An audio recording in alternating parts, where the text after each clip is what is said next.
we are putting a spotlight on the queer-owned Portland-based winery, giving back to the local trans community. Now, Ram Cellars focuses on expertly crafted small batch wines and was launched by winemaking extraordinaire Viv Kennedy. And Viv joins us live right now to tell us about her wines and some upcoming events this summer and fall. Good morning. Thank you for taking the time to join us. Good morning, friends. It's lovely to be here. Great. I'm glad you're here. How would you describe Ram Cellars and what makes your wine production so unique? Well, I mean, there's a lot of things that we do that other folks are doing. We are an artisanal small batch urban winery. We're making 500 to 1,000 cases a year, which sounds like a lot, actually isn't very much in the wine world. But we are proudly queer and transgender owned, and we actually have a label that we launched that gives back to communities that we're a part of.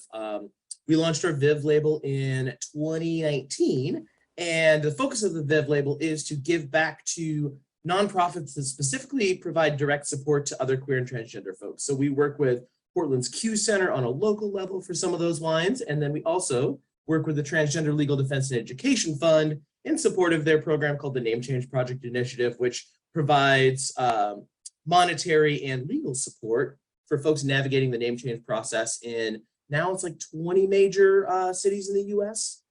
Wow. What a brilliant and wonderful way to give back locally. And of course, you also said that it's a little broader than locally, but yeah, that's a wonderful way to integrate that. What kind of wines do you specialize in?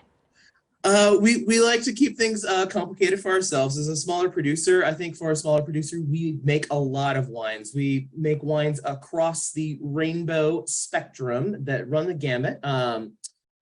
Our specialty kind of falls in the middle. We love making rosés, and then skin contact fermented white wines. You hear them talked about as orange wines. That just refers to the color hue that the wines pick up from that time on the skins. It's basically taking white wines, treating like a red wine through fermentation. Instead of separating the juice from the skins immediately, we go all in and ferment them on the skins over the entire life cycle of fermentation. So that category, I feel like, has really grown with the rosé resurgence of the last decade. And we, like I said, that's sort of the space in our production style that we really excel and are known for, is those orange wines. It is cool. I didn't know much about orange wines until I feel like the last year or so. You've been seeing them, like you said, rising in popularity a little bit. They're fascinating. And in terms of looking ahead to what you have going on this summer, you do have an event coming up. You have a fundraiser on August 14th, the Summer Shindig. Tell us about that and why it's so important. Yeah, so we're going to be getting together, pouring several of our new release wines. We've got a whole bunch of new 2021 wines that are going to be dropping for that. But the big thing is that's also a partnership with one of our partner orgs. We are doing that as a fundraiser for the Transgender Legal Defense and Education Fund. So a portion of those tasting fees do go over to the TLDEF.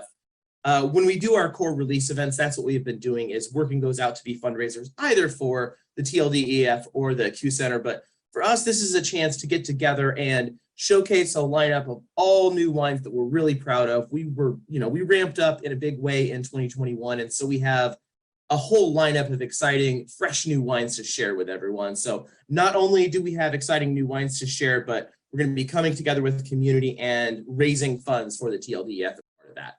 Yeah, awesome. That's not the only opportunity you have to share your wines with the community. I understand you're doing a digital tasting club. Yeah, and we do.